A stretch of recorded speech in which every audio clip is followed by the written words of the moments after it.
Halo semuanya, welcome back hari ini di channel Mr. Trade In. Dan seperti biasa ya, kita kembali untuk update market di dalam IHSG Daily untuk hari Rabu tanggal 20 September besok. Nah, di sore ini terlihat market kita mengalami penguatan ya setelah kemarin mengalami koreksi yang cukup lumayan masif. Dan hari ini langsung dibalas dengan penguatan mencapai 0,64% di level 6.980 teman-teman. Dengan sektor perbankan yang cukup mendorong ya, kalau kita coba cek Bank BCA ini menguat 0,83% di 9.075, lalu Bank Mandiri juga ini menguat 1,69% di harga 6.000 ya. Kemudian Bank BNI juga menguat 1,07%. Lalu Bank BRI juga menguat 0,94%. Jadi mungkin ini dari banking ada inflow asing teman yang membuat cukup mendorong ya dari segi indeks kita. Walaupun sebenarnya hari ini kalau bisa dilihat banyak emiten-emiten juga terbilang cukup merah ya. Jadi ini indeks kita didorong dengan penguatan dari emiten-emiten yang besar ataupun big caps istilahnya teman-teman. Nah, sementara itu dari top gainers kita lihat di sini ada BBYB teman-teman. Ini BBYB hari ini cukup menguat ya 18,24%. Ini kalau kita lihat sekilas dari chartingnya, hari ini tadi ada penguatan yang cukup signifikan dengan volume yang bisa dibilang cukup besar. Ini bisa jadi sentimen yang cukup positif teman-teman. Nah, ini bisa dipantau untuk BBYB ya, untuk progresnya. Namun kalau jujur kalau saya pribadi kurang tahu nih ada berita apa terkait untuk BBYB ya. Dan mungkin untuk kalian yang tahu ada apa terkait dengan BBYB, silahkan tuliskan di kolom komentar. Nah, kemudian dari segi sektoral kita lihat hari ini yang juga cukup mendorong indeks kita dari segi indeks yaitu dari sektor basic material teman-teman. Ini kalau saya lihat ada emiten dari sektor kertas ya yang hari ini kembali menguat, yang dimana INKP dan juga Tekim teman-teman ini yang cukup menguat hari ini. Sedangkan yang cukup tertekan dari segi sektoral yaitu sektor cyclical teman-teman. Kemudian untuk rupiah, so far kita lihat ini juga masih bermain ya di kisaran 15.300-an, dan mungkin dolar ini masih menunggu teman-teman. Besok kita di hari Kamis ada The Fed yang kembali akan mengumumkan kebijakan mereka nih, yang banyak prediksi bahwa The Fed akan tetap mempertahankan suku bunga di angka yang sekarang ya. Jadi kita masih perlu lihat untuk bagaimana hasil yang akan diambil oleh The Fed dalam pertemuan di hari Kamis mendatang.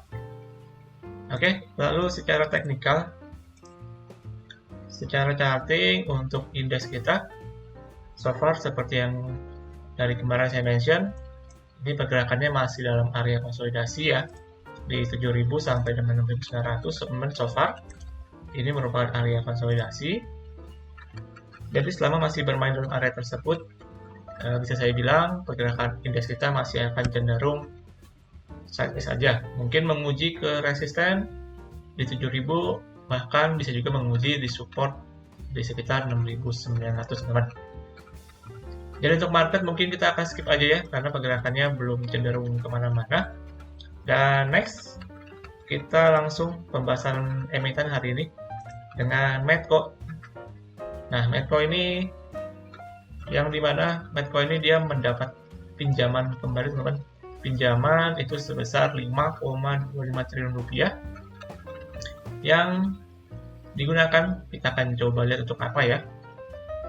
Di sini PT Medco Energi Internasional mendapatkan fasilitas kredit dari Bank Mandiri lagi sebesar 5,25 triliun. Dan penandatanganannya telah dilakukan ya di pekan lalu, minggu lalu teman-teman. Dan tujuannya dengan kredit ini digunakan untuk membiayai ulang kewajiban dalam bentuk obligasi, termasuk obligasi dalam mata uang rupiah dan dolar AS.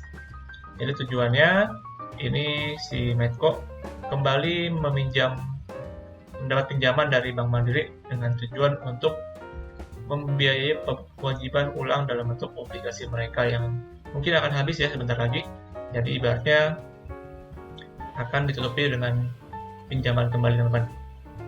Dan sementara itu tenornya itu selama 5 tahun dari tanggal jatuh tempo per tanggal 23 Juni 2008. Jadi tenornya 5 tahun ya untuk pinjaman dari Medco ini. Dan dia terdapat dampak khususnya atas penyampaian keterbukaan informasi ini karena ini hanya sebagai kewajiban teman-teman. Jadi intinya si Medco ini dia kembali dapat pinjaman dari Bank Mandiri dengan tujuan untuk pembiayaan dari obligasi mereka teman-teman ya. Dan untuk Medco kita akan coba lihat secara teknikal. Oke, Medco hari ini kembali melesat ya 3% dengan closingan di 1665. Dan ini udah mencapai harga all time high untuk Medco di 1705 teman-teman. Kalau kita lihat secara panjang, secara charting ya, bisa terlihat ini Medco udah mencapai harga tertingginya sepanjang masa. Jadi secara prospek ya bisa dibilang cukup bagus ya, karena ini bisa menuju harga all time high teman-teman. Nah, namun kalau kita lihat ya progresnya ini kenaikannya udah cukup tinggi. Sewaktu dia rally dari sekitaran mungkin di sini ya 1050-an. Rally udah mencapai 60% teman-teman kenaikannya. Jadi udah cukup lumayan tinggi sekali dari segi rally-nya. Dan mungkin besok-besok misalkan terjadi koreksi mungkin sampai ke 1400. Ini cukup wajar teman. Ibaratnya koreksi sampai ke 1400-an ini koreksi mencapai 16%-an. Jadi which is masih dalam tahap wajar ya setelah kenaikan yang cukup lumayan signifikan ini. Dan untuk Medco saya sih nggak saranin untuk kalian FOMO ya di emiten satu ini karena dari segi harga udah cukup tinggi. Dan ini terlihat ya banyak terbentuk gap-gap teman-teman. Banyak gap yang terbentuk di Medco ini yang cukup ibaratnya cukup banyak ya. Ini ada di 1560, kemudian ada 1300-an, bahkan yang terjauh ada di 1250 teman-teman. Dan bukan nggak mungkin ya Medco ini akan menutup gapnya dalam waktu dekat karena terlihat ini secara momentum udah terjadi pelemahan ya. Di sini ada rejection yang masuk nih di 1700 menandakan ada tekanan yang masuk teman-teman. Jadi harusnya ini Medco mungkin dalam waktu pendek akan mengalami koreksi ya. Dan kalau misalnya kalian mau coba spekulasi, kalau saran saya mending nunggu ketika nanti koreksi dekat-dekat area support aja teman-teman di 1300 sampai dengan 1400 ya. Ini area support untuk Medco. Saya rasa kalau misalkan dikasih sampai ke sana itu peluangnya cukup bagus, bisa kembali kita lakukan untuk akumulasi secara jangka pendek teman. Oke.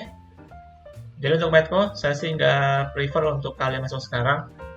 Lebih baik menunggu ketika nanti koreksi baru kita lakukan untuk akumulasi pembelian kembali teman-teman ya. Oke, kemudian yang terakhir saya akan berikan untuk dua pantauan saham untuk besok teman-teman. Yang pertama emiten BRMS. Ini untuk jangka pendek saya rasa masih cukup oke ya untuk BRMS.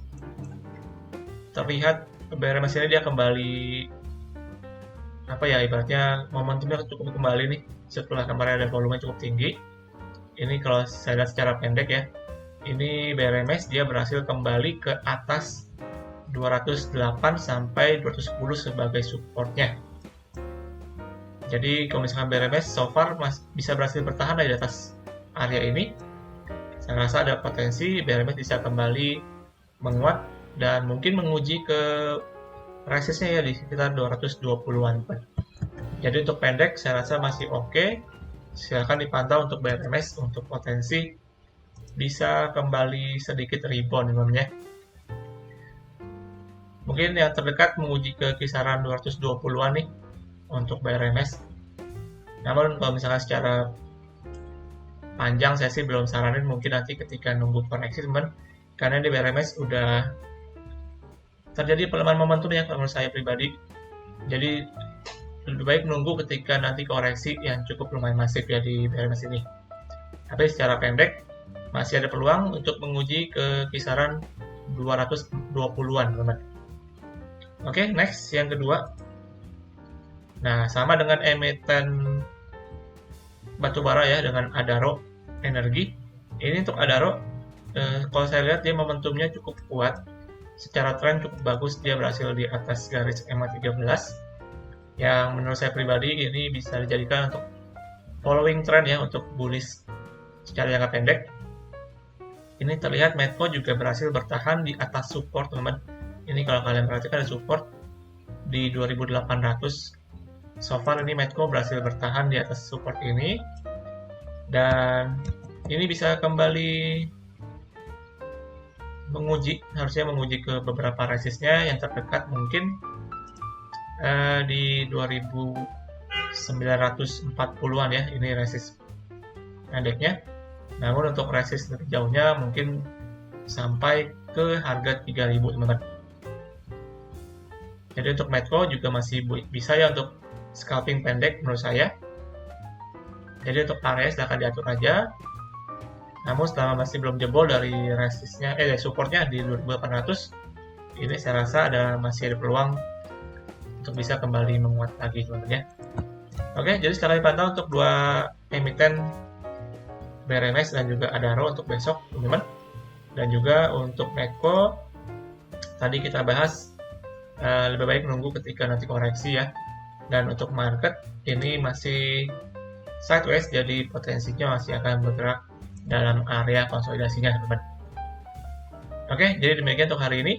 Dan berakhir untuk pembahasan kita di dalam ESG Daily untuk hari Rabu tanggal 20 September 2023. So guys, thank you untuk kesempatannya di video kali ini. Jangan lupa untuk melakukan kembali ya analisa ulang untuk setiap analisa yang saya berikan. Dan juga tentu aja jangan lupa untuk subscribe, like, dan komen, serta share kepada teman-teman kalian. Dan kita akan berjumpa untuk besok lagi di update market selanjutnya. Salam trading.